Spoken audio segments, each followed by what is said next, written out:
Oi, bem-vinda, bem-vindo. Começa agora o mais novo podcast da Agência Pública, que também é o nosso primeiro videocast, gravado diretamente da TV PUC, em São Paulo. Se você não consegue mais sair da posição fetal de tanto ouvir falar em crise econômica, crise política, crise climática, a gente tem uma boa notícia para você. Agora você poderá continuar em posição fetal, mas pelo menos entendendo um pouco melhor o mundo. Ou não entendendo também, mas a gente vai não entender o mundo juntos. Toda quinta-feira de manhã, eu, Ricardo Terto, estarei em ótima companhia para a gente se aprofundar, trazer aqui alguns dos assuntos mais relevantes dos últimos dias. No episódio de estreia, a gente vai falar sobre 3 mortes que representam um pouco da história do país e sua relação não muito amistosa com a Amazônia, sempre muito complicada. Bom dia, fim do mundo.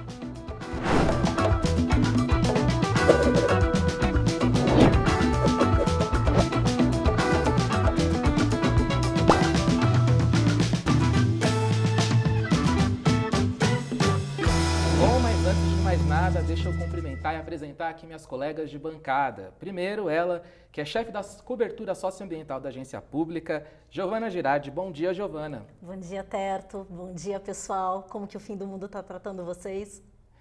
E agora ela, para fechar aí o time que vai estar toda quinta-feira aí de manhã conversando sobre os fins do mundo. Ela que é uma das fundadoras da Agência Pública e diretora executiva, Marina Amaral. Bom dia, Marina. Bom dia, Terto. Bom dia, gente. Diretamente aqui do estúdio da TV PUC em São Paulo.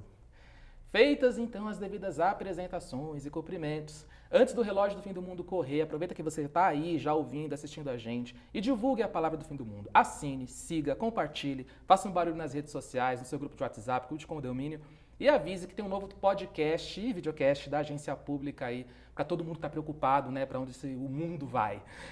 E também vale dizer que tudo isso, né, esses projetos da Pública, podcast, videocast, matérias, reportagens, tudo isso é possível graças ao apoio das nossas aliadas e aliados. Se você quer fazer parte dessa verdadeira arca de salvação, acesse apoie.apublica.org, o QR Code está aparecendo na tela, e lá você vai ter opções de como contribuir mensalmente para tudo isso continuar acontecendo. Por falar em trabalho, vamos aos trabalhos. Primeiro bloco aí do programa, rodando a vinheta. Bom, ele morreu depois dos 90 anos, recebeu várias honrarias aí, mas deixou um legado muito controverso.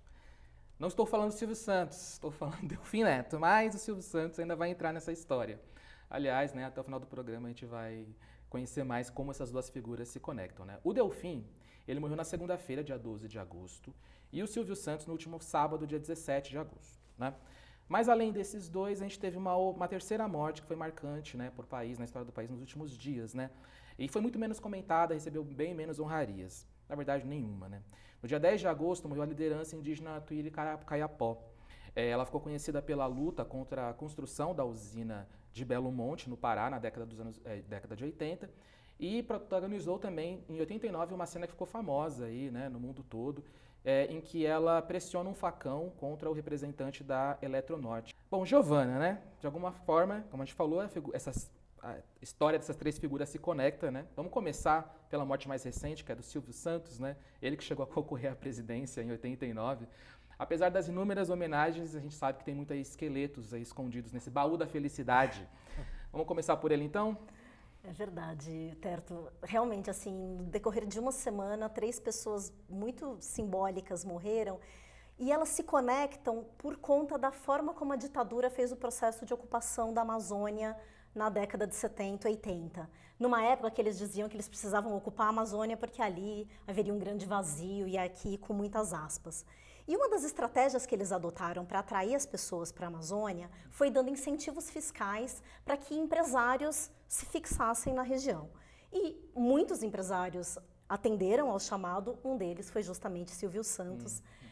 Ou seja, não foi tanto assim essa história do camelô que virou bilionário. Tem outras coisas no meio do caminho. E ele já estava, né? Ele já era um empresário nessa época, ele já tinha um monte de negócio e aí ele vai lá. Essa é uma reportagem em 2020 no site De Olho nos Ruralistas que conta que ele comprou uma área. Ele comprou algumas áreas que juntas somavam 70 mil hectares. Isso no Mato Grosso, ali na região do Araguaia. Pra você ter uma ideia, 70 mil hectares é mais ou menos metade da área de São Paulo. Nossa. E lá ele estabeleceu uma fazenda chamada Tamakavy, que depois virou um grupo de lojas do Silvio Santos, esse Tamakavy. Eu lembro Móveis Tamakavy. Exato. Nossa. E nessa fazenda ele chegou a ter 10 mil cabeças de gado. Era um dos muitos braços, né, do grupo de empresas do Silvio Santos. É gado ou não é? Aí, assim, e uma coisa que eu acho que é interessante é que acho que foi uma das coisas mais perversas da ditadura, né? Que ela fazia ali incentivos fiscais para que as empresas fossem para lá para vender terra, só que ela falava assim, você só vai ter o título definitivo dessa terra se você desmatar 50% e fazer algum tipo de benfeitoria. E aí era pecuária, agropecuária e tal. Mesmo. Era dinheiro, literalmente dinheiro público sendo usado para incentivar a derrubada da floresta. Vai sair na semana que vem um livro chamado O Silêncio da Motosserra, do colega Cláudio Ângelo, e ele fala que a Tamakavy cumpriu isso à risca. Agora, todo esse projeto na Amazônia fazia parte de um grande plano, né? Um plano de integração nacional, que é o que conecta o Silvio com a outra morte da semana, o Delfim Neto. Eu fiquei impressionada com as muitas homenagens prestadas ao Delfim, inclusive por parte da esquerda.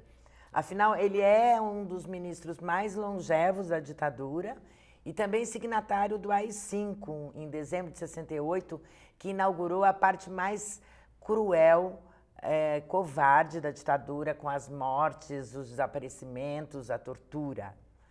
Mas foi ele também que, como ministro da Fazenda, viabilizou economicamente o governo da ditadura e o projeto de ocupação da Amazônia, que expulsaram e dizimaram etnias inteiras. Pra vocês terem uma ideia, a segunda Comissão da Verdade, foram 8.350 mortos, pelo menos, indígenas durante a ditadura. Uhum. Recentemente a gente, na Pública, contou um pouco dessa história no podcast Morte e Vida Javari. Então, se você está escutando, já está no clima do podcast, você pode botar aí o Morte e Vida Javari, que é apresentado pelo Rubens Valente, né? Rubens Valente apresentou esse podcast também não à toa. Ele tem um livro aí que é uma das referências aí nesse tipo de estudo, que é Os Fuzis e as Flechas. Então, também fica essa dica aí para vocês, tanto colocarem o Morte e Vida Javari na playlist, quanto também, enfim, buscarem esse livro aí que traz muito, né? Traz muito detalhes aí desse genocídio, né?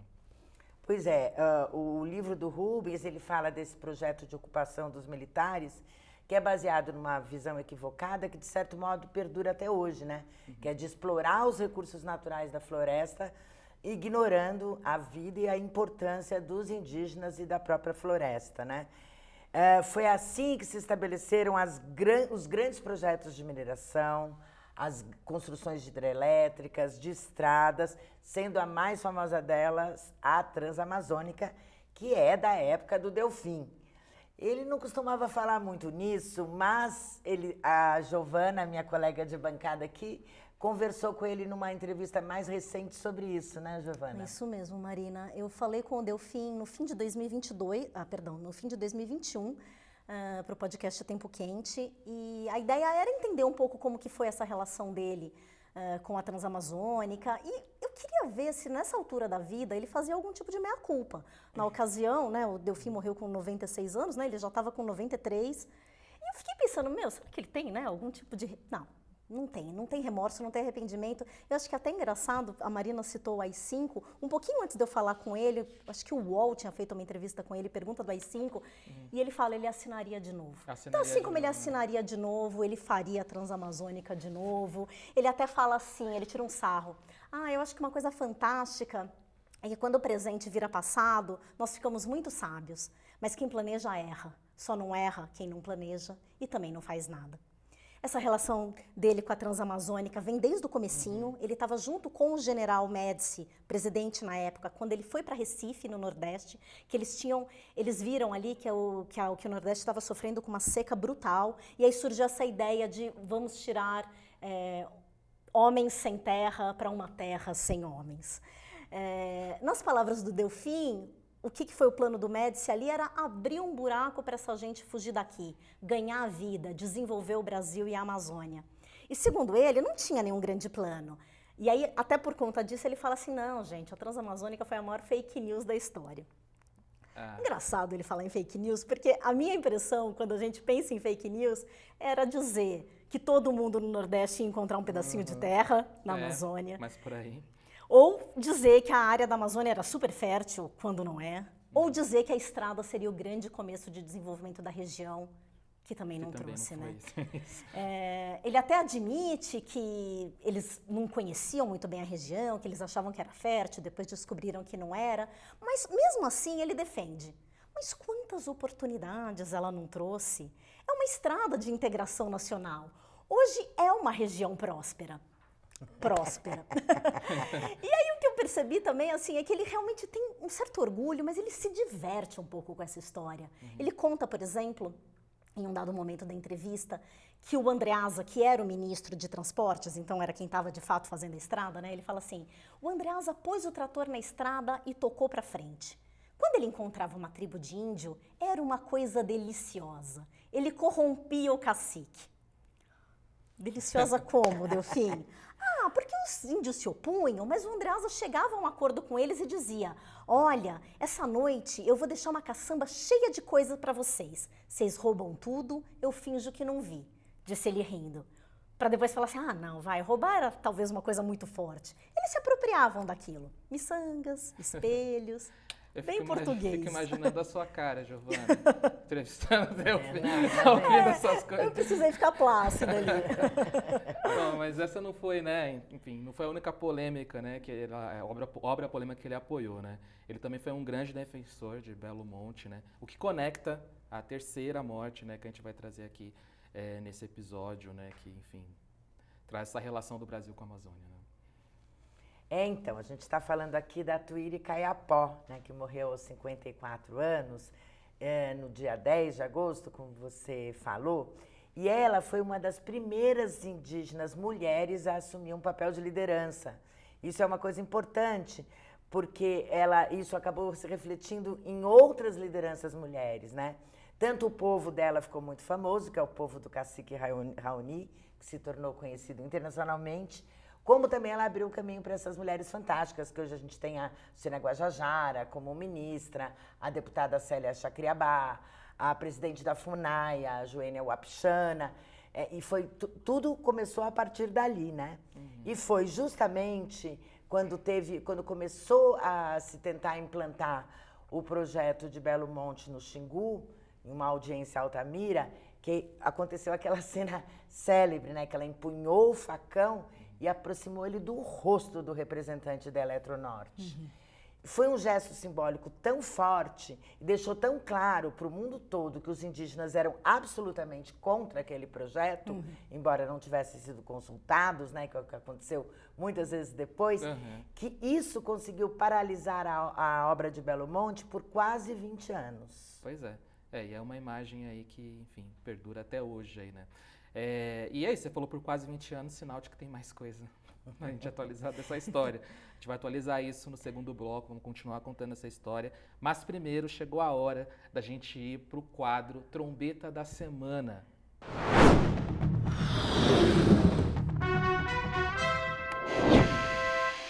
Entre inúmeras outras questões, algumas lembradas nesse episódio, Delfim também é conhecido por uma fala dita na TV Band em abril de 2011. Ele disse o seguinte na ocasião, abre aspas, a empregada doméstica, infelizmente, não existe mais. Quem teve esse animal, teve. Quem não teve, nunca mais vai ter. Fecha aspas. Essa frase foi resgatada no programa Conexão Globo News, e um dos presentes, o comentarista Joel Pinheiro, defendeu a fala de Delfim dizendo, abre aspas, você viu que ali ele estava elogiando também o fim do emprego doméstico. Ele estava vendo com bons olhos a ascensão. Fecha aspas. Depois, nas redes sociais, ele se defendeu dizendo que confundiu a expressão infelizmente, dita por Delfim, com felizmente, que mudaria totalmente o sentido da frase. Certo, Joel, para não termos mais dúvidas entre infelizmente e felizmente, atenção. Infelizmente, é o que dizemos quanto à presença de certos comentaristas políticos com grande espaço na mídia. E felizmente, é o que podemos dizer pelo fato da sua defesa do Delfim ter rendido pelo menos a primeira trombeta da semana, um sinal do fim dos tempos, e um sinal de que o Bom Dia Fim do Mundo só está na metade.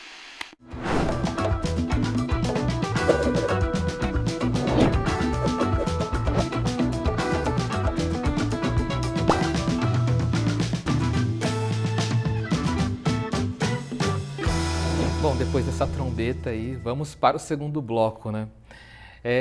A gente terminou o primeiro bloco ali, né, num momento ali em que a Marina fala do protesto, né, ali em 89, né, da Twitter pressionando o Facão ali, um representante ali da Eletronorte, e isso aí atrasou, né, por um bom tempo aí a construção da usina. Mas tem uma coisa interessante, né, que assim, naquela época a usina não se chamava Belo Monte ainda, se chamava Cararaú. E isso é muito né, curioso de pensar, por que mudou o nome assim, né? Exato. Sabe que isso era uma das coisas que mais incomodava os indígenas na luta contra o projeto, que era um projeto que surgiu ali na ditadura, era um complexo, na verdade, de várias usinas, e aí chamava Cararaú. Só que Cararaú é uma expressão caiapó. E para eles, cara, era uma ofensa você usar um nome caiapó para nomear algo que ia causar uma destruição na terra deles, né? Eu mencionei no primeiro bloco o livro Silêncio da Motosserra, que vai ser lançado na semana que vem. E o autor do livro, que é o jornalista Cláudio Ângelo, ele conseguiu conversar com a Tuíri agora, recentemente, acho que faz uns 2 anos. Deve ter sido uma das últimas entrevistas que ela deu, já doente e tal. E aí ele pergunta para ela, o que aconteceu, Tuíri? Como que foi aquele momento, né? E aí primeiro ela explica isso, ela fala, em vez de botar um nome que não era nosso, vão lá e colocam um nome indígena. E nós, Caiapó, não queremos mais nenhuma obra no nosso rio, nenhuma obra na nossa área protegida. Essa entrevista foi concedida 32 anos depois da famosa cena do facão. E ele pergunta para ela como que foi aquele momento, o que te motivou, né, a ir lá? E ela fala assim, que não se lembrava muito bem, mas que ela só fala assim, eu era jovem, não falou meu, né? O meu é meu, aqui da Paulistana. Eu era jovem e ele tava lá falando um monte de merda. Eu não gostei da fala dele e fiz aquilo. Ótimo. Pois é, né? O nome mudou e naquela época o facão da Tuíri conseguiu deter a obra, mas o fato é que ela acabou se realizando no século XXI, o que acaba sendo uma tragédia ainda maior, né? Porque aí a gente já tinha um conhecimento muito grande do que representa para a emergência climática o desmatamento da Amazônia, né? E curiosamente, ironicamente, esse projeto que continuou sendo algo que os outros governos tentaram fazer depois da redemocratização, saiu justamente no governo Lula. O primeiro operário assumiu o poder, a esquerda no poder pela primeira vez desde a redemocratização. E aí a esquerda local ficou super frustrada em ver que esse presidente de esquerda estava levando adiante um projeto tão danoso, tão prejudicial para os indígenas, para os ribeirinhos e para a própria região ali de Altamira. Inclusive, quando o Lula estava preso em 2019, a gente foi entrevistá-lo na cadeia, a gente cobrou o Belo Monte, né? E ele insistiu que tinha tomado todas as precauções possíveis, que não entendia o que tinha dado errado e disse até que assim que ele fosse solto, ele iria visitar Altamira, o que ele nunca fez, né? Acabou não acontecendo. Mas eu acho que é importante a gente estar juntando essas personagens, porque a Tuíri é quem se coloca contra esse progresso, né? Que acabou se revelando atraso. Então, ela é a vanguarda, né? Porque isso acabou se revelando um equívoco muito grande. E que continuou na cabeça das pessoas, dos governantes, inclusive nas obras do PAC. Do primeiro governo Lula, do segundo governo e que agora está aí de volta, né? E também, nesse primeiro mandato, por falar em equívocos, o Lula se aproximou do Delfim. Havia aquele pavor no mercado financeiro com a chegada do Lula ao poder, o Delfim apoiou. E depois, quando veio o mensalão, a crise provocada pelo mensalão, chegou-se a cogitar que o Delfim fosse ministro da Fazenda do governo Lula. Imagina isso, né? O ministro da Fazenda da ditadura no primeiro governo de esquerda depois da redemocratização, né? Mas, e até tem como nem sempre os interesses são republicanos, daí a gente lembra de uma história que foi trazida pela Lava Jato, que a Polícia Federal chegou à conclusão, acusou o Delfim de ter recebido propina de uma das empreiteiras interessadas em tocar a obra de Belo Monte. Exatamente. Essa foi uma das questões que eu queria também perguntar para ele, né, quando eu entrevistei. Porque os delatores ali, durante a Lava Jato, disseram que o Delfim teria recebido uma propina de 15 milhões de reais para ajudar a estruturar o consórcio de empreiteiras que acabou levando Belo Monte. E, de acordo com a investigação, ele teria ajudado a harmonizar a formação do consórcio, acalmando as partes envolvidas. Vocês imaginam, né? Uma obra que vinha aí de 30 anos, com esse monte de embate, você tinha que harmonizar Imagina muita quem coisa são essas mesmo, pessoas né? que precisam do Delfim para serem acalmadas. Pois é. E é até interessante porque quando eles pegam todas aquelas documentações das propinas, lembra que a Odebrecht tinha uma lista, né? E aí a suposta propina que seria do Delfim estava registrada com o codinome professor, que era um jeito mesmo que o Delfim era conhecido, né? Bom, eu perguntei isso para ele na entrevista, ele negou, disse que não tinha propina coisa nenhuma, falou que isso era coisa do imbecil do Dallagnol, do imbecil do Moro, xingou para todos os lados, ficou nervoso. Ele disse que a única coisa que ele recebeu foi 200 mil reais por uma consultoria que ele teria prestado para Odebrecht. Para harmonizar a obra. O harmonizar ele não cita aqui. Aí ele só fala assim, ou alguém acha que eu não posso receber 200 mil reais como um consultor? Só o imbecil do Dallagnol. Mas eu, na verdade, assim, eu queria, inclusive, perguntar para ele como que ele via essa obra depois de tantos anos, né? Porque ela muda não só de nome, mas ela mudou de traçado, inclusive. Porque o projeto original, Cararaô, era muito enorme. Ele previa um grande reservatório de água e esse reservatório ia inundar uma série de terras indígenas. Então esse era um dos principais motivos de desespero dos indígenas, né? Lá no fim dos anos 80. Quando eles mudam o projeto vira Fio d'Água, que é um reservatório bem menor, continua tendo dano, mas ele é bem menor. Só que com isso, a usina gera menos energia, ela é bem menos viável. E aí eu perguntei para ele, falei, Delfim, faz sentido ter feito desse jeito? Porque ele vira e fala assim, não, foi uma imbecilidade, ele adora imbecil, né? Não, foi imbecilidade fazer a Fio d'Água. Aí eu falei, tá, mas se fosse com reservatório, ele fala, se justificaria plenamente. Eu falo, bom, mas se fosse com reservatório, você tinha um dano ainda maior. Aí ele trouxe uma frase que me deixou assim, meio chocada. Ele vira e fala assim, não tem como mexer na natureza sem produzir impacto ambiental. Se eu quero gerar energia, eu vou produzir impacto ambiental. Se você não quiser nenhum impacto ambiental, continua índio e não a porrinha. Esse era o Delfim. Nossa, chocante, né?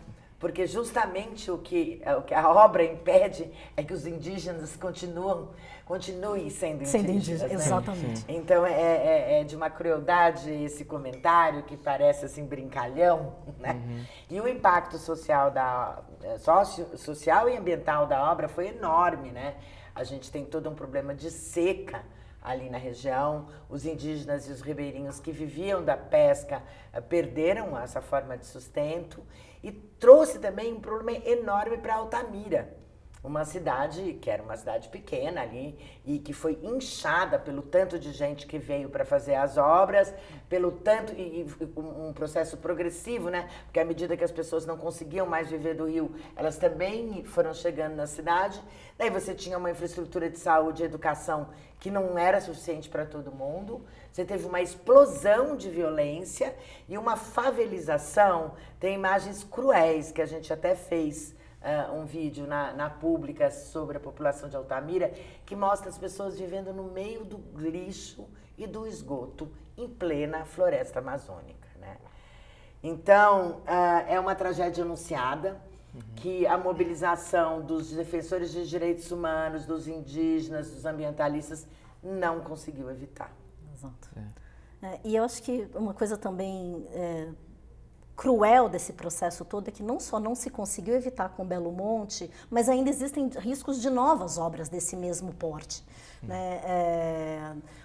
O governo Lula 3, ele é um pouco diferente no discurso do que era Lula 1 ou Lula 2, mas se tem uma coisa que ele e Dilma são muito parecidos com o que foi a ditadura militar, é essa ideia de desenvolvimentismo. Essa ideia de que é preciso ocupar a Amazônia com grandes obras, com grandes projetos de infraestrutura, porque só isso vai trazer o desenvolvimento. Então, ainda hoje, Existem planos para colocar novas hidrelétricas na Amazônia, para construir novas rodovias. Uma das ideias, por exemplo, é fazer hidrelétricas, um complexo de hidrelétricas no Rio Tapajós. Crime.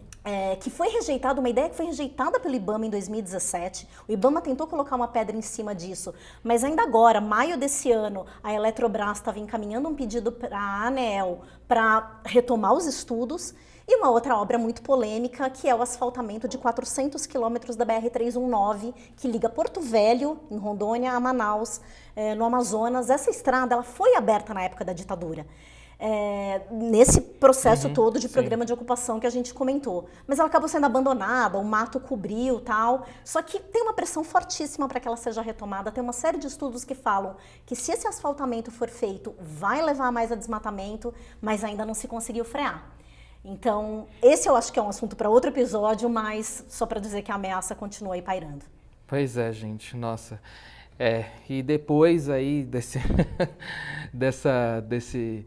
que estamos desarmonizados, né? Depois dessas informações. A gente que não tem aqui um PAC nesse programa, a gente tem um PAP, um programa de aceleração do podcast. A gente vai para o próximo bloco, o último bloco, que é A Luz no Fim do Túnel, quando o Anjo Gabriel da redação vai trazer uma notícia boa para a gente sair daqui mais leves e expulsar aí os fantasmas, os delfins da vida. Então vamos aí com o Luz no Fim do Túnel, com o Anjo Gabriel.